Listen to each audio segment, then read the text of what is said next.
नमस्कार दोस्तों। पुलवामा पर जम्मू कश्मीर के राज्यपाल रहे सत्यपाल मलिक के बयान के 5 दिन बीत गए।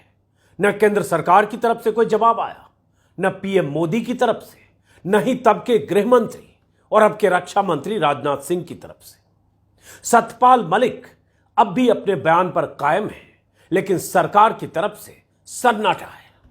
जैसे सत्यपाल मलिक के इतने गंभीर आरोप उनके लिए कोई मायने ही नहीं रखते। वो आरोप जो जम्मू कश्मीर के एक पूर्व राज्यपाल ने लगाए हैं और सीधे प्रधानमंत्री मोदी पर लगाए हैं। बकौल सत्यपाल मलिक, पुलवामा हमले के बाद पीएम मोदी और एनएसए अजीत डोभाल ने उन्हें चुप रहने को कहा था, लेकिन 4 साल के बाद सत्यपाल मलिक ने अपनी चुप्पी तोड़ दी। मोदी की तरफ से चुप रहने की नसीहत का खुलासा करके हंगामा तो मचा दिया, लेकिन मोदी सरकार की चुप्पी कायम है। कोई न तो जवाब देने को तैयार है, न ही सुरक्षा में हुई इतनी बड़ी चूक की जिम्मेदारी लेने को तैयार है। अब पूर्व सेना अध्यक्ष शंकर राय चौधरी ने एक बड़ा बयान दिया है, और मैं इसलिए कह रहा हूं पूर्व सेना अध्यक्ष का यह बयान है, इसलिए यह अहम है। नवंबर 1994 से सितंबर 1997 तक आर्मी चीफ रहे शंकर राय चौधरी ने कहा है कि पीएम मोदी और एनएसए अजीत डोभाल को पुलवामा हमले की जिम्मेदारी लेनी चाहिए। द टेलीग्राफ अखबार से बात करते हुए पूर्व आर्मी चीफ ने कहा है, पुलवामा आतंकी हमले में सीआरपीएफ जवानों की मौत की प्राथमिक जिम्मेदारी प्रधानमंत्री के नेतृत्व वाली सरकार पर है, जिसे राष्ट्रीय सुरक्षा सलाहकार की तरफ से सलाह दी जाती है। जम्मू कश्मीर के पूर्व राज्यपाल सत्यपाल मलिक के इंटरव्यू पर कुछ सवाल पूछे गए थे जनरल राय चौधरी से, टेलीग्राफ की तरफ से। उसी के जवाब में जो उन्होंने कहा, क्या इसका जवाब अब सरकार की तरफ से आएगा? वैसे क्यों आएगा? सरकार जवाब तो देती नहीं। जब सत्यपाल मलिक के आरोपों के बाद चुप्पी साध ली गई, तो पूर्व आर्मी चीफ का यह बयान भी छिटपुट छपकर सोशल मीडिया में कुछ वायरल होकर कुछ हम जैसे यूट्यूब चैनल पर आकर उसके बाद बेअसर हो जाएगा। चैनलों पर तो ऐसे भी अतीक अतीक अतीक ही चल रहा है। सत्यपाल मलिक साहब के बयान को तवज्जो न तो मिलनी थी, न मिली। आखिर बादशाह सलामत को कटघरे में खड़ा करने वाले सवाल पूछने का जोखिम कौन मोल ले? जनरल शंकर राय चौधरी ने द टेलीग्राफ अखबार से कहा, पुलवामा में जान माल के नुकसान की प्राथमिक जिम्मेदारी प्रधानमंत्री के नेतृत्व वाली सरकार पर है। और अहम बात, चूंकि अजीत डोभाल का भी नाम सत्यपाल मलिक ने लिया था, तो उन्होंने यह भी कहा कि एनएसए द्वारा सरकार को सलाह दी जाती है। यह एक बड़ा धक्का था एनएसए के लिए भी। उन्होंने अंग्रेजी में जो कहा उसका हिंदी मतलब यही है। द वायर के हवाले से बता रहा हूं कि हमले के पीछे खुफिया विफलता के लिए एनएसए अजीत डोभाल को भी उनके हिस्से का दोष मिलना चाहिए। जनरल राय चौधरी ने टेलीग्राफ अखबार से बातचीत में कहा कि 2500 से अधिक जवानों को ले जा रहे 78 वाहनों के काफिलों को ऐसे राजमार्ग से नहीं जाना चाहिए जो पाकिस्तान की सीमा के इतने करीब हो। आपको पता ही होगा कि सत्यपाल मलिक ने द वायर को दिए इंटरव्यू में बताया था कि सीआरपीएफ ने जम्मू से श्रीनगर तक सड़क मार्ग से यात्रा करने की बजाय एयरक्राफ्ट से भेजने का अनुरोध किया था। गृह मंत्रालय से बकायदा 5 एयरक्राफ्ट मांगे थे, लेकिन केंद्रीय गृह मंत्रालय ने उन्हें एयरक्राफ्ट देने से मना कर दिया था। कायदे से तो अब तक गृह मंत्रालय की तरफ से जानकारी आ जानी चाहिए थी कि हुआ क्या था। अगर राज्यपाल रहे सत्यपाल मलिक गलत बयानी कर रहे हैं, तो अमित शाह जो आज गृह मंत्री हैं, तब राजनाथ सिंह थे, अमित शाह आज बता देते, उनकी तरफ से बता दिया जाता कि फालतू की बात है। न तो सीआरपीएफ ने जहाज मांगा था, न हमने दिया था। अमित शाह नहीं बताना चाहें तो तब के गृह मंत्री राजनाथ सिंह बता देते कि गलत आरोप है, ऐसी कोई बात नहीं तो कुछ संबित पात्रा, गौरव भाटिया ऐसे प्रवक्ता वही बता देते, ओपन प्रेस कॉन्फ्रेंस करके पूरा मामला साफ कर देते। पता तो चलता कि बीजेपी और सरकार का पक्ष क्या है। फिर सत्यपाल मलिक से भी पूछा जाता कि अब आप बताइए, बीजेपी वाले तो कुछ और कह रहे हैं, वो कह रहे हैं आप गलत बयानी कर रहे हैं, लेकिन कोई बताए तो सही। सत्यपाल मलिक ने तो साफ साफ कहा था कि अगर एयरक्राफ्ट मुहैया कराने के उनके अनुरोध को मान लिया जाता तो मौतों को रोका जा सकता था। 40 जवानों की शहादत नहीं होती। जनरल राय चौधरी ने भी सत्यपाल मलिक की बात से सहमति जताई है। टेलीग्राफ के मुताबिक उन्होंने कहा, जम्मू और कश्मीर के बीच राजमार्ग पर चल रहे सीआरपीएफ के काफिले पर पुलवामा में मुजाहिदीन के एक समूह ने घात लगाकर हमला किया था। अगर सैनिकों ने हवाई यात्रा की होती, उन्हें एयरलिफ्ट किया गया होता, उन्हें एयरक्राफ्ट मुहैया कराई गई होती, तो जान माल के नुकसान को टाला जा सकता था। जनरल शंकर राय चौधरी भी सत्यपाल मलिक के बयान से सहमत है कि आतंकी हमला खुफिया तंत्र की विफलता का नतीजा था। जनरल रॉय चौधरी ने टेलीग्राफ से कहा, यह एक गलती है जिससे सरकार अपना पल्ला झाड़ने की कोशिश कर रही है और मैं दृढ़ता से मानता हूं कि सैनिकों को विमान से ले जाना चाहिए था, जो सिविल एविएशन या वायुसेना या बीएसएफ के पास उपलब्ध है। सरकार को यह जिम्मेदारी सरकार की थी कि विमान उपलब्ध कराए। उन्होंने यह भी कहा कि विफलता का कोई दावेदार नहीं होता। यह बहुत बड़ी बात, सफलता का तो दावेदार है।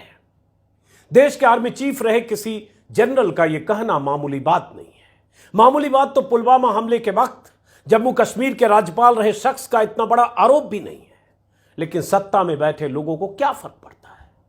फरवरी 2019 में चुनाव से कुछ ही दिन पहले जब पुलवामा में 40 जवानों की शहादत हुई थी, तो पीएम मोदी समेत पूरी बीजेपी लोकसभा चुनाव के प्रचार में पुलवामा के हमले को, बालाकोट के जवाबी हमले को भुनाती रही।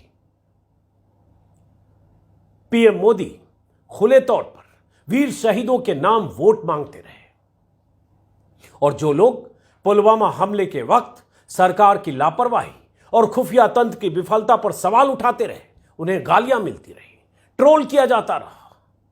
और इन सबको नजरअंदाज करके पीएम मोदी अपने अंदाज में वीर शहीदों की दुहाई देकर ऐसे भाषण देते रहे, वोटरों को लामबंद करते रहे। यह आवाज पीएम मोदी की, भाषण तब का। सुनिए। मैं मेरे फर्स्ट टाइम वोटर से कहना चाहता हूं कि आपका पहला वोट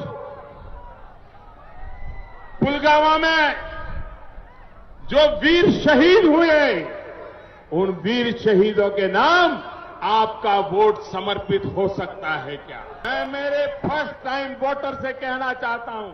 शहादत पर वोट मांगने का यह सिलसिला इस कदर चला कि बीजेपी के रैलियों में, जनसभाओं में शहीद जवानों की तस्वीरों के पोस्टर देखे गए। जनता ने भी पीएम मोदी को आपार बहुमत दी। लेकिन अब कुछ सवाल जब सत्यपाल मलिक के इंटरव्यू के बाद जिंदा हुए हैं, तो कोई जवाब देने वाला नहीं है कि जिन वीरों के नाम पर वोटों की फसल काटी गई, उन वीरों की शहादत क्यों हुई थी, कैसे हुई थी, कौन जिम्मेदार था, क्या लापरवाही थी। अगर तत्कालीन राज्यपाल सत्यपाल मलिक ने कहा कि हमले के पहले खुफिया तंत्रों के तमाम अलर्ट की अनदेखी की गई, सड़क मार्ग से जवानों को खतरे वाले रास्ते पर ले जाया गया, सीआरपीएफ के मांगने पर भी हवाई जहाज, एयरक्राफ्ट नहीं उपलब्ध कराए गए, तो फिर सरकार को जवाब क्यों नहीं देना चाहिए कि सच क्या है।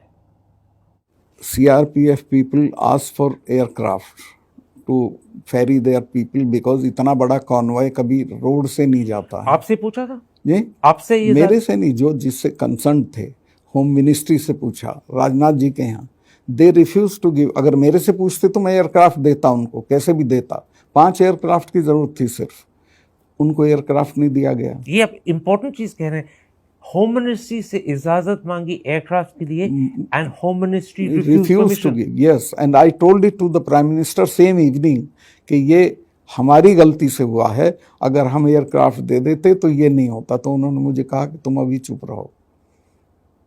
मतलब प्राइम मिनिस्टर ने कहा कि हमारी गलती के बारे में मैंने उनको कहा कि ये हमारी गलती है, और उन्होंने कहा और इसके बारे चुप रहो। मैं ये बोल भी चुका था 1-2 चैनल को या इसको, तो उन्होंने कहा ये सब मत बोलो, ये कोई और चीज है, वो हमें बोलने दो। मैं कहा ठीक है। This is again very important. जब आपने प्रधानमंत्री साहब को उसी रात कहा था कि हमारी गलती के कारण हुआ कि इन्होंने एयरक्राफ्ट मांगे थे, आपकी होम मिनिस्ट्री ने इजाजत नहीं दी, और प्राइम मिनिस्टर कहा इसके बारे चुप रहो। In other words, don't let people know we made a mistake. Doval ने भी मुझे कहा कि ये मत बोलिए, आप चुप रहिए। किसने कहा आपको? डोभाल ने, अजीत डोभाल। उन्होंने भी कहा? वो मेरे क्लास फेलो रहे, तो मेरे से कुछ भी बात कर सकते थे। और उनका सतपाल भाई ये मत कहो। So what you're saying मुझे is लग both गया the था, Prime मैं Minister, आपसे शेयर कर सकता जी। हूँ, मुझे लग गया था कि अब ये सारा ओनस पाकिस्तान की तरफ जाना है, तो चुप रहिए। मतलब ये एक तरह की सरकार की चालू पॉलिसी थी कि blame Pakistan exactly. And we will get credit Yes. And it will help our election. पहले सतपाल मलिक का यह खुलासा कि पीएम मोदी और एनएसए अजीत डोभाल ने उन्हें चुप रहने को कहा था, फिर पूर्व सेनाध्यक्ष का कहना और सरकार के लगातार चुप भी। एक वजह तो यह है कि सरकार में बैठे लोगों को पता है कि सोशल मीडिया के कुछ प्लेटफॉर्म, कुछ वेबसाइट्स, कुछ यूट्यूब चैनल्स, कुछ विपक्षी नेता और ट्विटर और फेसबुक पर सक्रिय कुछ हजार लोग कितना भी शोर मचा ले, चैनलों पर यह सवाल कोई पूछेगा नहीं, सरकार की घेराबंदी कोई करेगा नहीं। पुलवामा हमले के पहले की खुफिया सूचनाओं की लिस्ट लेकर कोई मोदी जी से सवाल पूछेगा नहीं, इसलिए उन्हें लगता है क्या फर्क पड़ता है, बोलते रहे ये लोग, बोलने दो इनको जो बोल रहे हैं। काउंटर नैरेटिव चुनाव का वक्त आएगा हम तैयार कर लेंगे। 1 साल बाद चुनाव है, फिर हिंदू मुसलमान कर लेंगे, कुछ और फॉर्मूला खोज लेंगे। पुलवामा पर तब ऐसे सारे सवाल जैसे उस वक्त दफन हो गए थे, वैसे फिर दफन हो जाएंगे। यही तो वजह है कि इतनी बड़ी बात राज्यपाल रहे शख्स की तरफ से कह दी जाए और सरकार की तरफ से मुंह खोलना भी जरूरी न समझा जाए। आज भी ट्विटर पर बहुत से लोग लगातार सवाल पूछ रहे हैं। कांग्रेस, आरजेडी समेत कई विपक्षी दलों के नेताओं की तरफ से बयान आ रहे हैं, सिर्फ जवाब नहीं आ रहा है। 18th chief of army staff, 18वें स्थल सेना के मुखिया, सबसे बड़ी पोस्ट आर्मी की, उसके ऊपर जिन्होंने सेवाएं दी, ऐसे जनरल शंकर रॉय चौधरी जी ने जो बात रखी है, वो बात हमारे जज्बात को, हमारे दिल दिमाग को हिलाने वाली है। जो जवान अपनी जान पे बाजी लगा के सरहद पे हर दिक्कत का सामना करता है, अगर उस जवान को दिक्कतें आती है और या 40-40 अर्धसेना के जवान सीआरपीएफ के शहीद होते हैं, और उस पे जब 18th chief of army staff, 18वें स्थल सेना के मुखिया जनरल शंकर रॉय चौधरी जी ने कहा कि ये गलत हुआ था, ये 40 जवान की जान बच सकती थी। जब जनरल साहब कहते हैं कि इतना बड़ा काफिला पाकिस्तान से सटे हुए हाईवे से ले जाना अपने आप में वनरेबल था, नहीं ले जाना चाहिए, इनकी जान बच सकती थी। एयरलिफ्ट करने की मांग आई थी सीआरपीएफ से कि इसे हमें ये रिस्की रूट पे मत ले जाइए, हमें एयरक्राफ्ट से लिफ्ट कर लीजिए।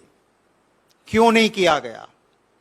ऐसा नहीं है कि पुलवामा हमले के बाद सरकार की लापरवाही और नाकामी पर सवाल नहीं उठे, तब भी सवाल उठे थे, लेकिन देश में ऐसा माहौल बना दिया गया था कि जिसने भी कुछ दलीलें देने की कोशिश की, कहने की कोशिश की, शहादत पर सवाल उठाए, सरकार की विफलता पर सवाल उठाए, उसे एंटी नेशनल और पाकिस्तान परस्त घोषित कर दिया गया। आर्मी के खिलाफ उसे बताया गया। बालाकोट स्ट्राइक का ऐसा नैरेटिव गढ़ा गया कि सारे सवाल दफन हो गए, सारी आवाजें कुंद हो गई। सिर्फ मोदी मोदी और मोदी की गूंज ने बीजेपी को 300 से ज्यादा सीटें दिला दी। अब गूगल पर सर्च करके हम जैसे लोग अगर फ्रंटलाइन जैसी पत्रिकाओं के हवाले से बता भी दें कि पुलवामा हमले के पहले खुफिया रिपोर्ट की कैसे अनदेखी की गई, क्या फर्क पड़ता है? एक राज्यपाल रहा शख्स कह ही रहा है, क्या फर्क पड़ रहा है? मैं देख रहा था फ्रंटलाइन या बहुत सारी उस समय जो अंग्रेजी की कुछ पत्रिकाओं में या वेबसाइट्स में जो छपी थी, जिसमें पता चल रहा है कि 2 जनवरी 19 से 13 फरवरी 19 के बीच कम से कम 11 खुफिया इनपुट थे जिसे सरकार और एजेंसियों द्वारा अनदेखी किया गया। इसमें यह भी था, सुरक्षा एजेंसियों और सरकार को निश्चित रूप से अंदाजा था कि सुरक्षा बलों के मार्ग में आतंकवादी हमला हो सकता है, ऐसे अलर्ट थे। उन्हें यह भी पता था कि जैश ए मोहम्मद का आतंकी कमांडर मुदस्सिर अहमद खान, जिसे बाद में पुलवामा का मास्टरमाइंड के रूप में पहचाना गया, वो ऐसे हमले कर सकता है, ऐसे अलर्ट थे। फ्रंटलाइन की रिपोर्ट के अनुसार मुदस्सर खान 2017 में सीआरपीएफ कैंप पर हुए हमले का से भी उसका कनेक्शन था, जिसमें 5 जवान मारे गए थे।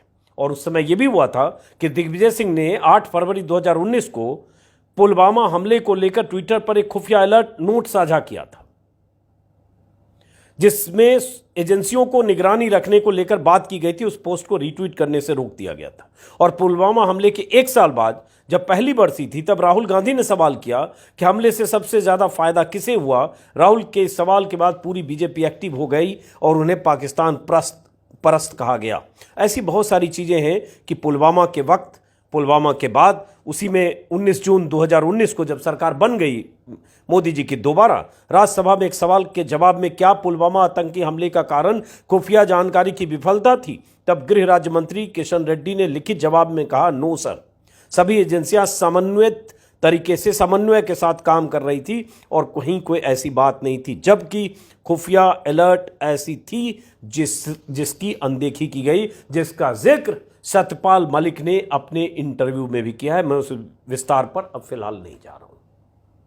सवाल सिर्फ इतना कि पहले पूर्व राज्यपाल ने कहा, अब पूर्व सेनाध्यक्ष ने पूर्व राज्यपाल के कहे को एक तरह से तस्दीक किया है या इंडोर्स किया है, तो क्या सरकार की जिम्मेदारी नहीं बनती है?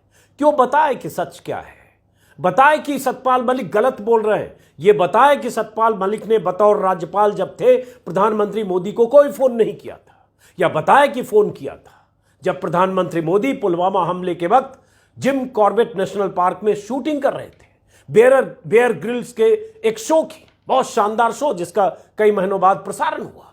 उस शूटिंग में व्यस्त प्रधानमंत्री मोदी उधर और इधर पुलवामा हमला, और बाद में निकलकर उन्होंने राज्यपाल से बात की जैसा सत्यपाल मलिक ने कहा, और उसके बाद सत्यपाल मलिक को यह कहा जाना चुप रहो। ये सारी बातें आ चुकी है, बार बार रिपीट कर रहा हूं, लेकिन सवाल यह उठता है सरकार का पक्ष तो आए या नहीं आना चाहिए, या ये सवाल सारे दफन हो जाने चाहिए। आप खुद तय करिए जनता और दर्शक के तौर पर। फिलहाल इस वीडियो को खत्म करता हूं। अगर आप चाहते हैं कि ऐसी बातें, ऐसी आवाजें, जो आवाजें चैनलों पर मुख्यधारा के चैनल में नहीं दिखती है, वो आवाजें आप तक पहुंचे, तो आप मेरे चैनल को सब्सक्राइब करें। आप चाहें, मुमकिन हो तो ज्वाइन करें। फिलहाल नमस्कार।